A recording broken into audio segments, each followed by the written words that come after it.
Ironcast is an intriguing hybrid genre game, blending match 3 puzzle games with turn-based strategy together in a light roguelike setup. At face value, it can be seen as short. Once you figure it all out, a successful run can be done in about 2 or 3 hours. However, being a roguelike in nature, death is a constant, and when you perish, you have to start all the way from the beginning. The gameplay is, luckily, fun enough to hold up to repeated playthroughs, and stays varied throughout to be compelling for however long it takes you to luck out and get through the travails of your hero, and help turn the tides of the steampunk 19th century British and French War. Most of the time you control your general and their mech-like Ironcast, you stare at the puzzle board, trying to make chains of different icons, all representative of attacks, energy, coolant, repair, and more. The core 4 are most used, though, as that is how you make any action. Energy is related to your defenses, coolant is used up when you make any action, and attack and repair are pretty self-explanatory.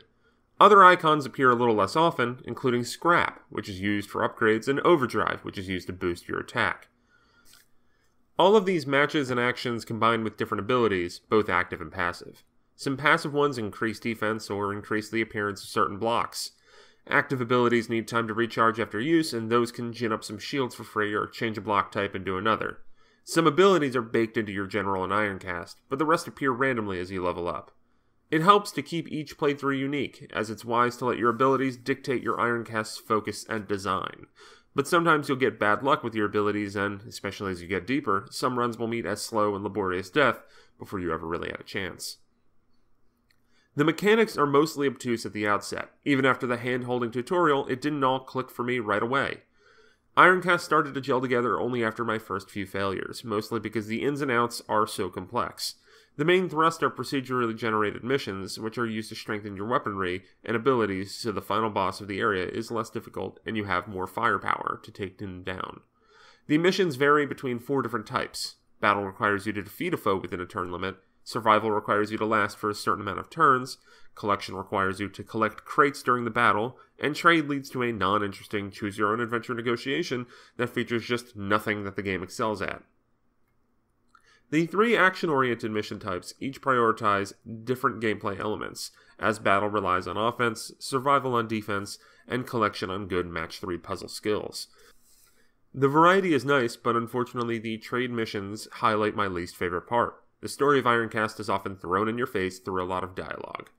While I dug the general steampunk setting, I can't say the writing and dialogue ever stuck with me. After a certain point, I just skipped through 90% of it. With how often you repeat sequences and missions, it all gets old really fast.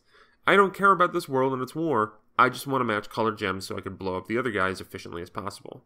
Since efficiency was my goal, I also relied more heavily on button controls, because while you can play all of Ironcast just using the Switch's touchscreen, I don't recommend it while selecting puzzle chains if you have bigger fingers. In between missions, spoils and experience can be used to upgrade your weapons, defense, abilities, and more. I prefer to focus on defenses for the most part, as staying alive is often more important than any other element. Focusing on weapons can be fun, but the way defense works for enemies, super strong weapons can be too easily negated, leaving you perilously open to attack if your luck goes sideways. Skill and strategy is required to do well, but at a certain point, so much of success is determined by luck, whether it's the layout of the board or the randomness of the abilities and enhancements earned between levels. The challenge of succeeding with a bad draw is sometimes appealing, but with the punishment for death making you start all the way over, getting hit by some poor luck deep into a run is maddening. When you do die, you earn commendations that can be used to unlock more generals, Ironcast's abilities, and boosts that can be used in subsequent runs. These unlocks are a nice way to make replaying the earlier segments easier, while also giving you more variety in terms of perks and abilities. Depending on your skill and luck, Ironcast can be a fun 10-hour or so romp, fraught with many failures, but likely numerous last-second victories and absolute dominations. The mixture of turn-based strategy and match 3 puzzling is novel and, for the most part, works extremely well in the roguelike permadeath structure. The tedious and humdrum story can be tiresome, but if you focus on honing tactics to take down your rivals while building up your gear and abilities, Ironcast is a fantastic and unique game.